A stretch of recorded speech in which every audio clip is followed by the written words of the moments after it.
On this video today, we will be answering the question, can someone be thin but still be unhealthy?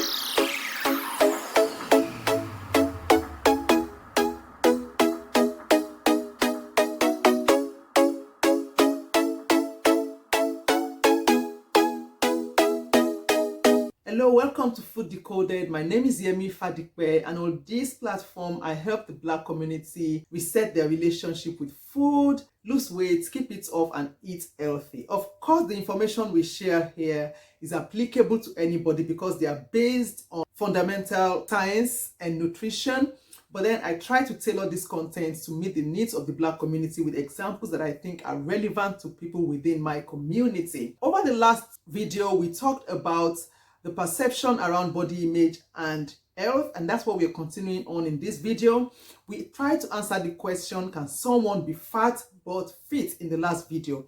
If you've missed that, the link is there above. Catch up on it and come back, meet up with us on this one. On this video today, we will be answering the question, can someone be thin but still be unhealthy? Now, every one of us probably knows one person in their life that can eat whatever they want to eat, whenever they want to eat it, however they like to eat it, and still not be fat. Even as I'm saying it now, I've got at least 2 pictures of people that I know in that range in my mind, that they can just eat anything and they don't exercise, but they never gain weight. Unlike some of us that I only need two chocolate, 3 chocolate bars in 2-3 days, and I stand on the scale, I can already see that the scale is moving more to the other side than in my direction. So we all know somebody like that. You know what? Chances actually are that they are thin on the outside but fat on the inside. Yes, that is actually a thing. I'm sure you're wondering, really? Someone can actually be thin on the outside and be fat on the inside. This is often associated with genetics, or sometimes when people try to lose weight and they're only focused on low calories. People who are thin on the outside but fat on the inside are referred to in public health as the metabolic obese people. So they don't look fat, but actually within their body, unlike those of us where when we get fat, you see the fat around our abdominals. You see us, we manifest it in how big our body looks.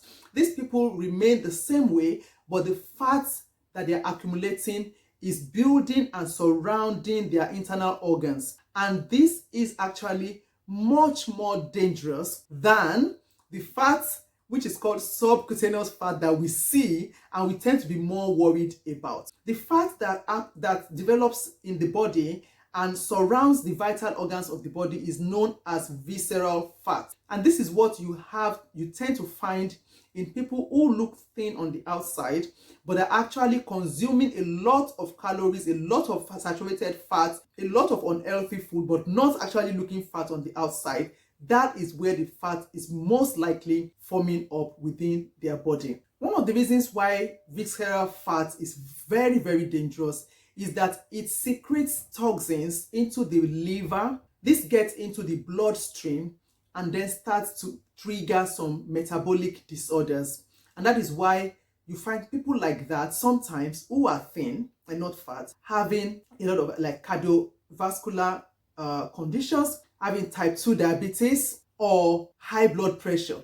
And you're wondering, oh, but they're not fat. They just don't look. That fat is around the organs and is secreting those toxins into the blood and causing the metabolic disorders that then manifest in those conditions that we often tend to associate with looking overweight or obese. Now, the even worse thing about being thin on the outside and fat on the inside, which is this visceral fat, is that unlike the subcutaneous fats, where you can actually see it, you can take a tape measure and measure the waist and measure the hip and measure the fat. With visceral fat, there are no easy tools off the shelf that you just pick up to assess yourself. It actually requires special imaging equipment in the hospitals to actually figure out whether someone has fat around their vital organs. Now, where is this taking us to? If you eat anyhow you like, you're eating unhealthy, and you are noticing that you never exercise, yet you're not adding weight. The message I'm driving to you today is eating healthy and exercise is not only for people who look fat, because you can look thin but actually be fat on the inside and be doing a lot more damage to your body than someone who we can see the fat and know what we need to address. So irrespective of whether you look fat or thin, healthy eating advice applies to every one of us. Physical activity applies to every one of us. So I hope that this helps you to reshape the perception that you have around body image and health. It is possible to be fit. We talked about that last week. Although we say that if you are in that category, even if you haven't figured out how to lose your weight, try to maintain it, because with every increase in BMI 5, you are increasing heart failure risk by 10%. And if you are thin and unhealthy and unfit and eating everything you like, this is the time to get on the healthy eating bandwagon and start to increase your fiber intake, and start to increase your fruit and vegetables intake, and start to reduce your portion sizes, calorie intake, eating balanced meal, and getting physically active irrespective of the fact that you don't fat. It is essential for all of us to look, feel, and be healthy. And it's not about whether you look fat or you look thin. It's about what you put in your body and how you use your body. Thank you again for coming. I hope you found this useful. Please share this video with your friends. And if you are on the big side and you're trying to lose weight and you don't know how to go about it, check out my book, The Weight Loss Code, with the accompanying journal and workbook on Amazon and some other book marketplaces. I hope you find them useful. Please feel free to drop questions in the chat. I'm always happy to hear from you. If you are interested in exploring this subject further, there are links in the description below to references behind the information I've shared today, and I hope that you find this useful as well. Thank you for coming. I'll see you in the next video. Bye-bye.